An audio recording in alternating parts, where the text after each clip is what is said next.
You're going to see in your next thought primer number 2, that we're going to be learning methods for evaluating the quality of arguments. And in a few weeks, we're going to learn a different set of methods for evaluating non-arguments. Non-arguments are going to be passages that present to us a series of statements, but they don't necessarily offer those statements in support of a conclusion. They may be offering us a belief system or making a declaration of some kind. And what you're going to see is the methods for evaluating arguments and non-arguments are different. And so we want to make sure that we're really good at identifying what it is that we're looking at so that we apply the appropriate methods of evaluation. What we're going to do in the next couple of videos is look at some examples of arguments and non-arguments and how we can distinguish them from one another.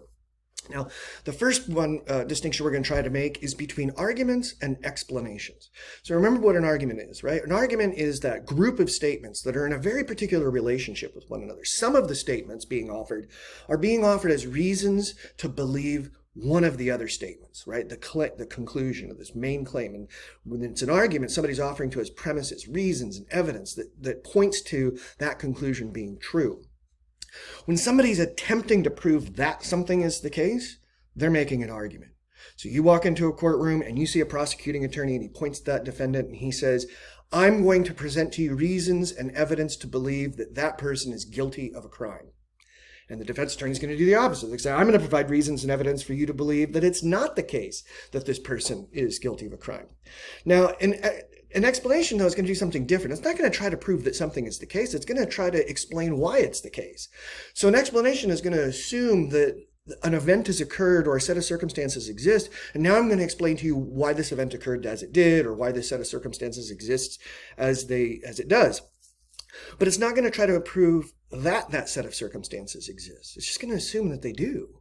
It's not going to try to prove that the event happened. It's just going to assume that it did. So again, imagine you walk into that courtroom and the only thing you hear the prosecuting attorney say is, here are the reasons why this defendant committed this crime. He had a bad upbringing, or he has a corrupt set of morals, or he's greedy. That's why he did this.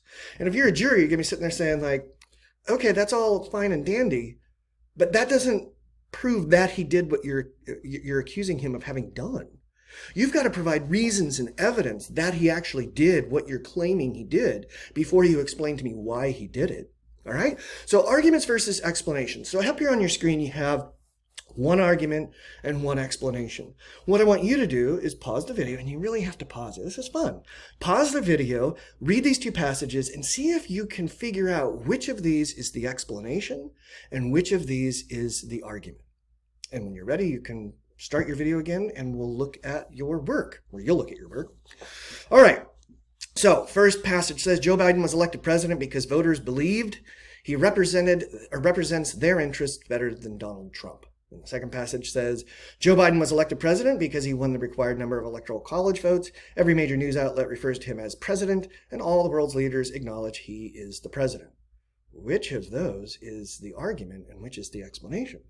If you said the first passage was the explanation, you are right. Because the claim here is that Joe Biden was elected president. And we say, okay, what's the evidence of that? And all the person says is, well, because this is what voters believed. Well, okay, maybe that was what motivated them. Maybe you're right about that. But that doesn't provide any evidence that he was in fact elected president. But in the second passage, we're offered evidence. Here are reasons to believe it's true that Joe Biden was elected president.